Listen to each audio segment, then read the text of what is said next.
Hey folks, welcome back to the Beer Wrench Garage, and today's going to be a first of its kind type of video for this channel. I've never done something like this before, but it's going to be a two-part video. My kind of reaction or thoughts on a certain situation involving actually a couple of YouTubers, one that's pretty well known, and then a personal story of mine that's similar to the story in this first situation, and telling you how it resolved, and it's kind of like a good, funny story. So pull up a seat, grab a drink. I'm having my mainstay, Tito's and grapefruit juice, and I will get into the situation I'm reacting to, and then we'll finish it up with the story of mine. And like I said before, this point of this channel is to bring you interesting automotive and tool content. And so I think if you stick around, this is going to be definitely interesting automotive content. So let's get into it. All right, so the situation I'm reacting to is involves a automotive YouTuber of some renown, or some well-known automotive YouTuber. The channel is called Flying Wheels, and it's run by a gentleman by the name of Craig, who runs a used car dealership in New Hampshire. And as a YouTuber, I'm always consuming YouTube content, automotive content, so I watch Flying Wheels all the time. We happen to have similar interests in cars. We're about the same age, I think, too. But he likes, Mustangs and Camaros and Corvettes and cool, interesting cars like Audis, S4s and S7s and whatnot. He's on a weird EV kick lately, which not into, but we have similar interests, and I have, criticisms about some of the stuff he says on videos, but it's interesting content. He takes his viewers to the auction and goes through the process of how a used car dealership will acquire a car and all the effort and money they'll invest into getting it ready for sale, and then the difficulties of actually selling it and whatnot, and talks about the market conditions. And like I said, interesting content. So the other day I was pretty surprised when I was scrolling through YouTube and I saw another channel, a small channel by the name of Kalway's Kustoms. Yeah, Kalway's Kustoms. And I forget what the gentleman's name is who runs Kalway's Kustoms, but we'll just call him Kalway's Kustoms. Had a video titled, "I Got Scammed by Flying Wheels." And I'll link the video up here or in the description.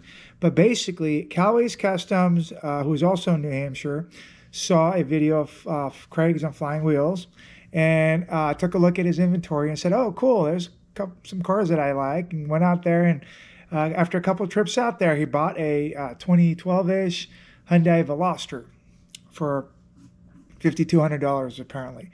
And the Hyundai, when Craig had it, he bought it from auction. He did a state inspection on it, said there was no problems, good to go. Kalway's Kustoms did a test drive and took it home.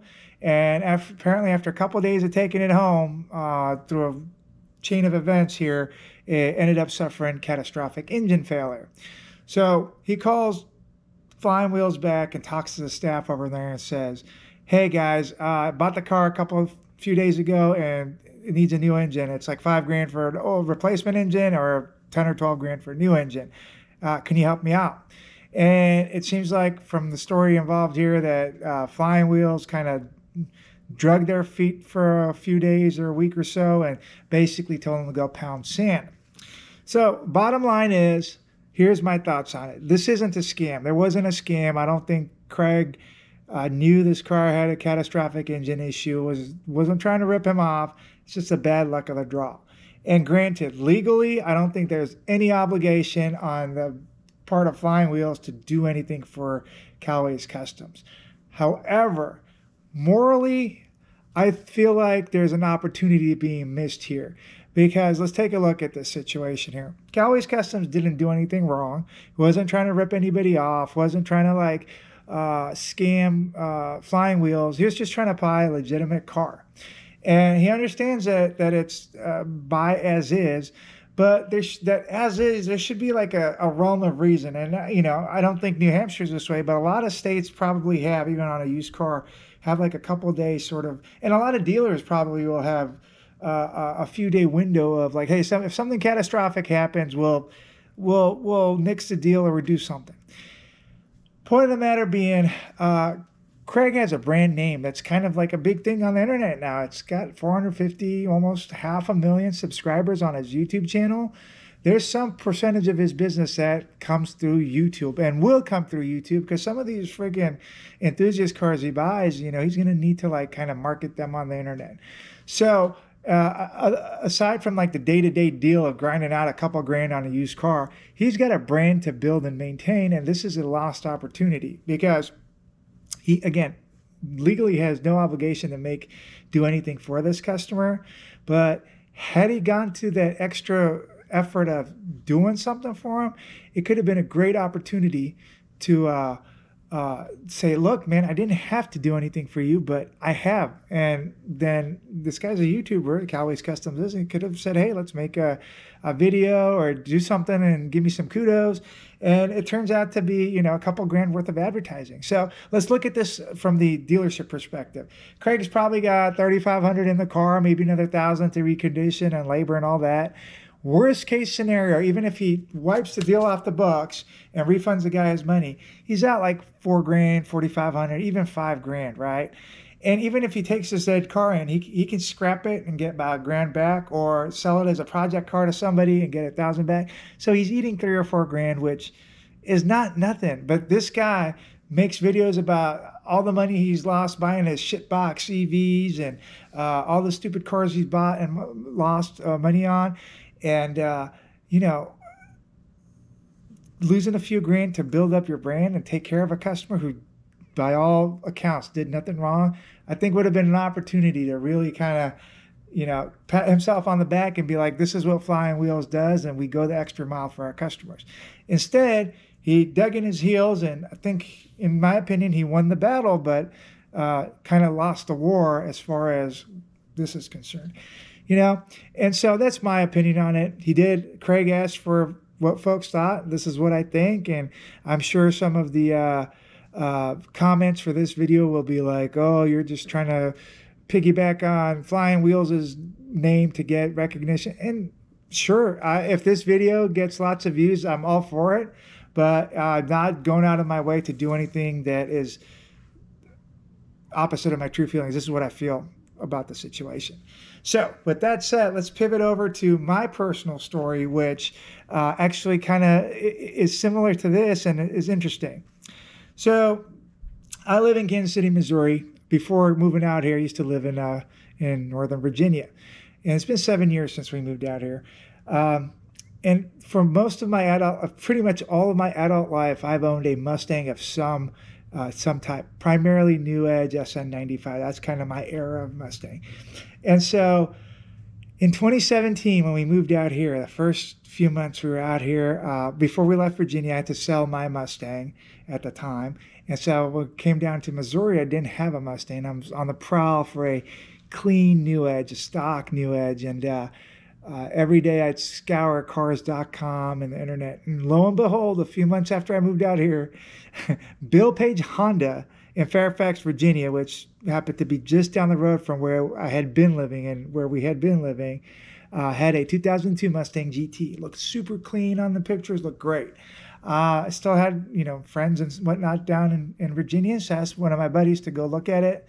Looked at the car, drove it, said, it sounds fine, it feels fine, there's no major issues. And I said, well, that's it. Like, that's all I need to hear. Let's make it happen. And if you look at the pictures, this car looked nice. It was in good condition. It was 2002. At the time, I was 15 years old and had 150,000 miles or so on it.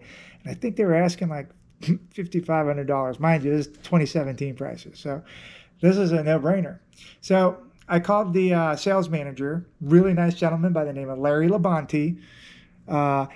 You know, I'll admit he didn't sound nice on the phone and didn't necessarily look nice when you met him, but it turned out he was a really nice guy.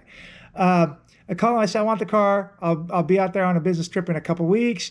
What do I need to do? Let's do paperwork, yada, yada. Let's get it done. He said, sure, this, that, whatever. And then 2 weeks later, I flew out there with a check, walked into his office, signed the paperwork, got the keys, and I'd start the car up, put it in gear, drive out the lot. The minute the wheels roll onto the pavement off the car lot, oil pressure gauge goes to 0. And I'm like, what in the freak is going on? And mind you, I was like 1,200 miles from home and I had to drive the car home, like a 1,200 mile trip home. with an engine that's showing 0 oil pressure. Now, yes, I know what you're thinking. It's probably just a faulty oil pressure sensor. And that's what I thought too. But I turned right back around. I went into Larry's office. I said, Larry, we got a problem. And he goes, what do you want to do? And I said, well, I think that this is just a bad oil pressure sensor. And I want the car. I really want the car. But I just can't be cavalier with it because I have a 1,200-mile trip home. And Larry says, listen, bud, I feel for you. I don't have to do anything for you, but I'm going to make this right. You tell me what you're comfortable with. If you want to tear up the deal, we'll tear up the deal. If you want to take it home, take it home. And I said, why don't we do this, Larry? If you'll have your guys take the car to the Ford dealership down the road and have them do a oil pressure test, I will pay for it. And if it passes oil pressure specs, we'll do the deal, no issues. If it fails the oil pressure specs, then we tear up the deal. He said, no worries. So the next day, I went to work, went to my meeting. Larry ships the car down the road to the Ford dealer. Ford dealer calls me. He goes, hey, man, bad news. We hooked up a manual oil pressure gauge to this engine, and it's low on oil pressure. So I was like, all right, just write it up in the invoice. After work, I go back to the Honda dealership, and it's, the Ford dealer had called back and told him. And I said, hey, Larry, I want to tear up the deal. And he says, you know what, man? No problem. He goes, my integrity and my brand name and the way I treat my customers is worth more than whatever I was making on this deal. He didn't literally tear up the paperwork, but he's like, it's done. Here's your check. We'll do that. And I ended up having to pay for a flight back, obviously, but much better than having a oil-starved motor drive at 1,200 miles. So I don't know if Larry Labonte is still the used car manager over at Bill Page Honda, but if he is, thank you, Larry. I appreciate your understanding and appreciate your customer service. If you guys watching this are in the market for a used car or a Honda of any sort, check out Bill Page Honda. They treated me well for that situation. They treated me well when we lived in Fairfax. At the time, my wife had a 2006 Honda Accord. And so, again, just an example of how a dealership that really cares about the way they're perceived and their brand does things. And they were willing to bite the bullet and take on a little extra loss or a little extra inconvenience to take care of the customer. Anyway, so those are my thoughts. That's my story. I hope you liked this video. If you did, please go ahead and give me a thumbs up. Like I said, it's a unique type of video that I haven't done before, but I hope it was entertaining. So leave me your thoughts. Let me your thoughts on the flying wheel situation, the Kalway Kustoms situation, or this story that I just told you about. And don't forget to subscribe. All right. Thank you so much for watching, and I'll see you on the next video.